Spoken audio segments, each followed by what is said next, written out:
Copied the contents into my notebook. Let's read what it says.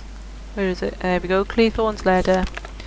Dear Miss Claythorne, I have received your name from Skilled Women's Agency together with their recommendation. I understand they know you personally. I shall be glad to pay you the salary you ask and shall expect you to take up your duties as my secretary on August 8th. The train is 12:40 from Paddington and you will be met at Oakbridge Station. I enclose £5 notes for expenses. Yours truly, Una Nancy Owen. Okay, that's odd. So Mrs. Owen's name is Una Nancy Owen and Mr. Owen's name is Ulrich, was it Ulrich Norman Owen? Both of them have exactly the same initials, UNO. UNON.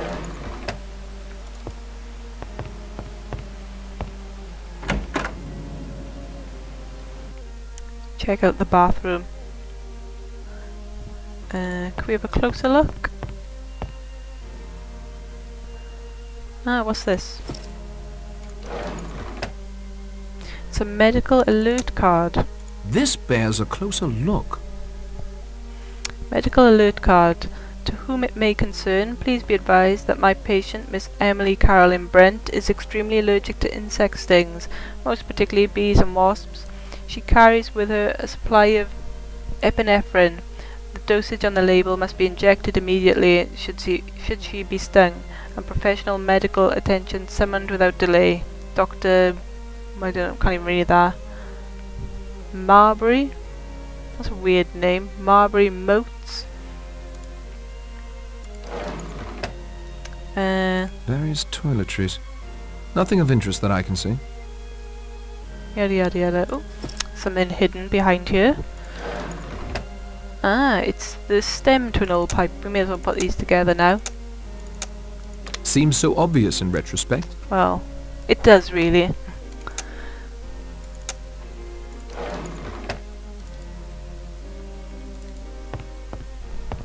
Next room.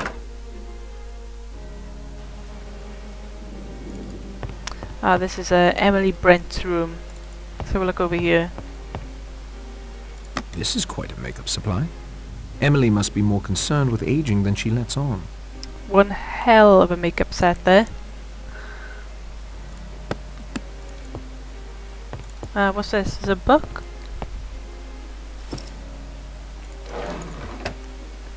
It's the King James Bible. I see nothing remarkable. No. Put it back. There we go.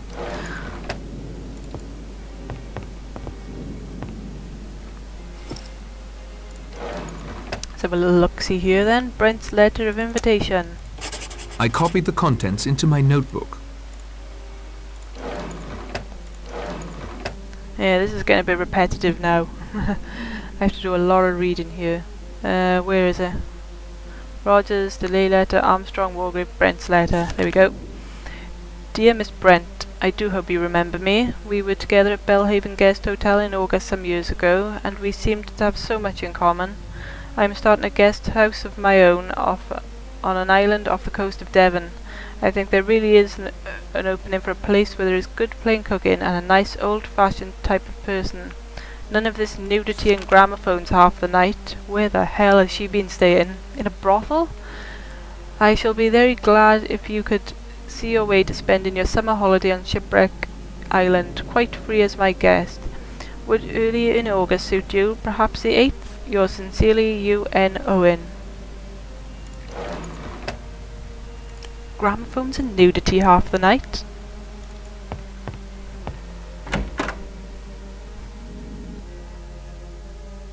Where is this going to take me? Is this just a bathroom or... Nope. This must be... I think this is the General's room. Let's have a look at this photo. It appears to be a portrait of the General. Must be quite old. He's standing with a very young woman. It's signed, To John, my husband, Leslie. Guessing the woman's his wife, who's dead. It's a rather bland landscape. Anything else around here? Ah, there we go, the letter. You knew there had to be another one in here. Mackenzie's letter of invitation. I copied the contents into my notebook.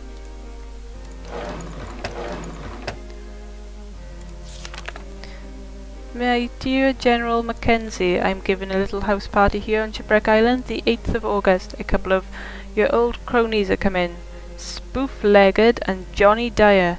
They suggested I invite you as well. They mentioned they would love to have a talk with you about your days together during the Great War. Something about finally clearing the air, owing you an apology. None of my business, of course, but they especially wanted me to add that last bit. Beyond that, the weather is lovely this time of year. I'm sure I can promise you a relaxing and entertaining weekend. By the by, if you've heard the rumours, they're true. The island was used by the Admiralty before we bought it. All very hush-hush. Spoof and Johnny may know more. Take the train to Oakbridge. A car will meet you there. Very truly yours, U.N. Owen. Let's go to the bathroom.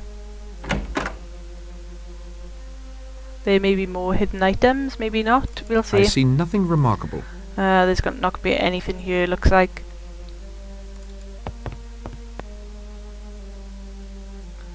Nope, that's it. That's my lot. I think I've got like one more room to do.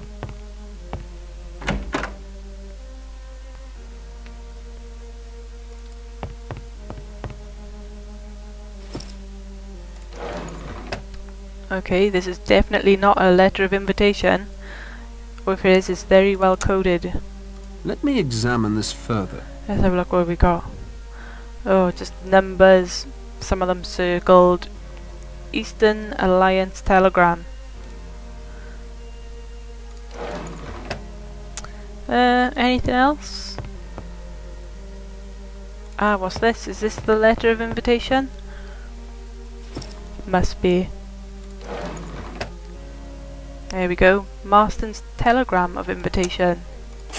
I copied the contents into my notebook. Where is it now? There we go, Marston. Tony, get your dinner jacket and polish your shoes. I've nosed out an invitation for us August 8th weekend. The Owens, you don't know them, knew many I'm afraid, but they do well in drinks and dinner, and there are usually a few sweet young things about to spice up the scenery. You can try out that new motor of yours on the winding lanes of Devon. I'll be along later if you don't pile it up again. Get thee to Sticklehaven. Just head south till you hit the water. Boat will be waiting. Your never humble servant, Badger Berkeley.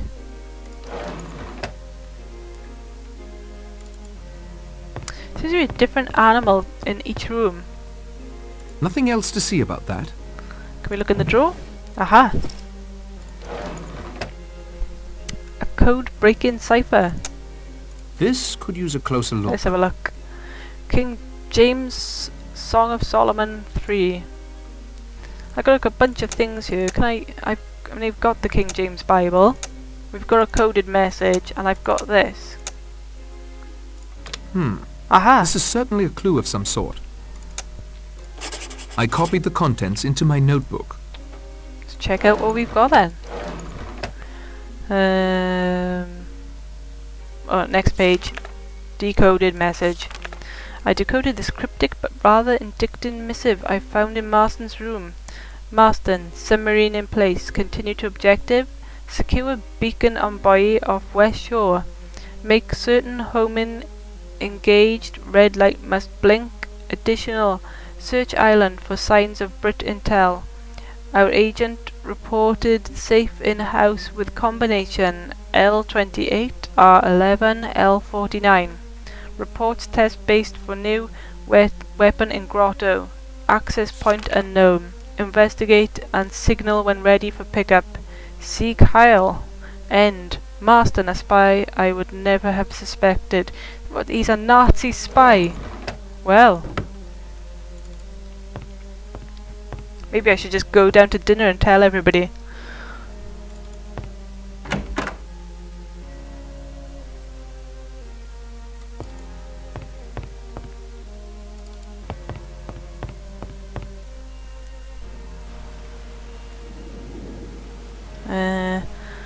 I'm guessing that's about it. I'll go back to the kitchen. I think this is the quickest way. Actually, wait a second.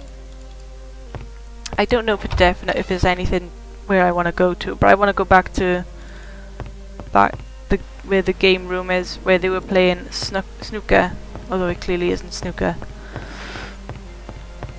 and where that radio was. And there was this door that was locked. Is it still locked? I can't open it. It's locked. There is actually another room here as well that I haven't looked at all. This room.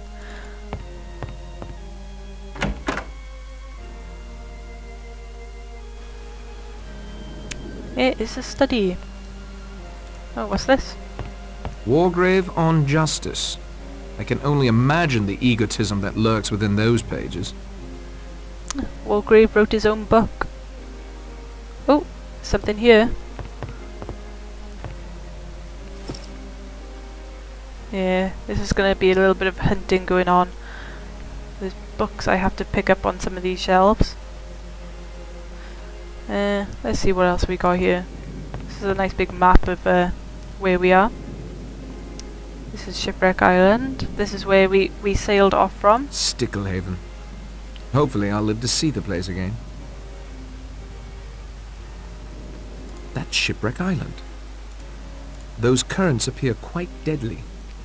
Yeah, that's about all they say about the map. Can I look at this side? I don't think I can. I think I best go over here. Ah, another book. And yet another book. Is there anything else on this table? How many books have we got now? 3, is it? We've got book, Birding on Devon's Shores, book, A History on South Devon Coast, and we've got a diary. Let's have a look at the diary first. Normally I would never violate someone's privacy this way. However, given the circumstances, I will examine the entries for clues and transcribe any passages I find pertinent. Let's see. Robson's diary. Who's Robson?